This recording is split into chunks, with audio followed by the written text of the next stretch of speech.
¿Qué tal? Muy buenas tardes, yo soy Carlos Villarroel y ahora vamos a presentar nuestro proyecto de análisis de sistemas eléctricos en ingeniería de procesos, donde esta vez armamos una celda electroquímica.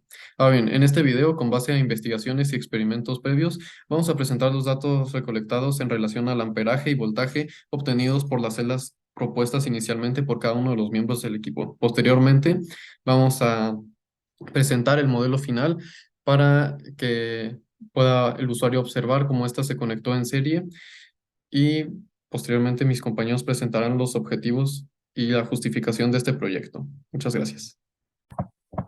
La justificación de este proyecto es la crisis del sector energético y de combustibles y la necesidad de sustituirlos por energías renovables, ya que en este sector se genera una gran cantidad de residuos que son nocivos para el medio ambiente.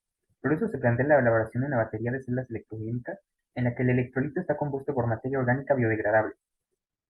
El éxito de esta celda será medida por su capacidad de encender un foco LED. El marco teórico. Para la elaboración de este proyecto se abarcan temas tanto de química como de física, como lo son las celdas galvánicas, las reacciones de oxidación y reducción en las celdas galvánicas, su potencial de reducción en serie, eh, la fuerza electromotriz en las celdas galvánicas, conceptos de física como lo son la raíz de Ohm, que evalúa la resistencia, corriente y voltaje, y los circuitos y sus componentes, como lo son las baterías, resistencias, capacitores, diodos, y por último, las conexiones en serie y en paralelo, y cómo estas afectan a los circuitos. ¿Qué tal? Bueno, ahora para la parte de la comparativa, tenemos nuestras cuatro pilas iniciales propuestas por cada uno de los miembros del equipo. Ahora bien, la celda final que el equipo escogió fue la celda de galvánica de jugo de limón, donde se cambió el jugo de limón por limón molido, debido a que este era mucho más fácil y seguro de transportar para estar haciendo pruebas con este modelo. Gracias. Para hacer la pila de limón usamos los siguientes materiales. Fueron 8 tornillos de zinc de un área superficial de 2.073 centímetros cuadrados, 8 alambres de cobre de un área superficial de 1.021 centímetros cuadrados, 1 kilogramo de limón molido con cáscara y el jugo de limón que secreta un molde de paletas de plástico de 8 celdas, un multímetro y un foco LED ultrabrillante de 3 volts. Para hacer esta pila se usó este cierto método.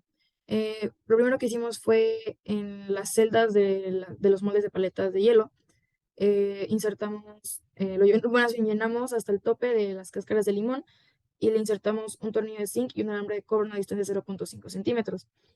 Luego las conectamos mediante caimanes, las dos series, y cada una tiene que tener 4 celdas, y de modo que en los extremos quede el zinc, que es el ánodo, y el cobre, que es el cátodo.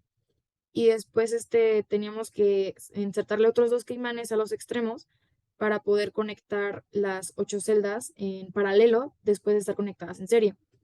Ya después de que hicimos esto, lo que hicimos fue que conectamos los electrodos que están en los extremos, los conectamos y esos los llegamos a conectar a un foco LED para que pudiera prender, y esto tiene que ser ultra brillante.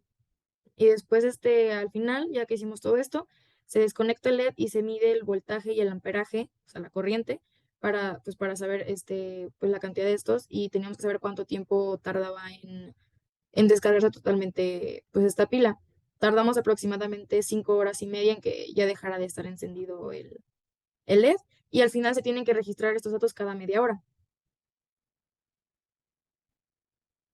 Y esto es lo que hicimos en Simulink, que es como lo que nos ayudó a entender que de esta forma podía encender nuestra pila y con este voltaje.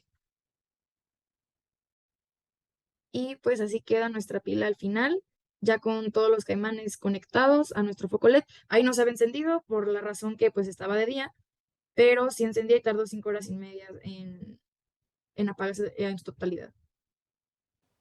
Ahora pasaremos al cálculo para la obtención de la FEM de la batería. En primer lugar, tenemos que el voltaje de una celda de limón es de 0.94 volts, por lo que al conectar una resistencia de 10 ohms, el voltaje medido en paralelo es de 0.11 volts. Con esta información se calcula la caída de voltaje interno, mediante las leyes de Kirchhoff, obteniendo un valor de 0.92 volts. Ahora bien, para el cálculo de la resistencia interna, se midió el voltaje y corriente al conectar resistencias de 10, 100, 220 y 320 ohms a la pila, obteniendo los siguientes valores. Con ellos se grafican y se obtiene una función donde la pendiente describe el valor de la resistencia interna, siendo de 388.73 ohms. Finalmente, el arreglo de celdas fue capaz de alimentar al LED para que éste iluminara una habitación oscura durante 5 horas y media, teniendo un voltaje inicial de 2.52 volts y una corriente de 0.45 miliamperes. Su comportamiento a través del tiempo se demuestra mediante las siguientes gráficas. Conclusión. Nuestra pila galvánica registra un voltaje de 0.95 voltios y una corriente de 0.595 miliamperes, con una resistencia interna de 388.73 y una fuerza electromotriz de 0.29 voltios. La pila fue capaz de cumplir parcialmente con el objetivo del cable era mantener el LED encendido durante 12 horas. El LED fue encendido durante 5 horas y media. Ahora bien, uno de los factores principales fue la resistencia interna de nuestra pila. La manera de mejorarla sería utilizando jugo de limón o mejorando y optimizando la pila de carbón activado. Muchas gracias.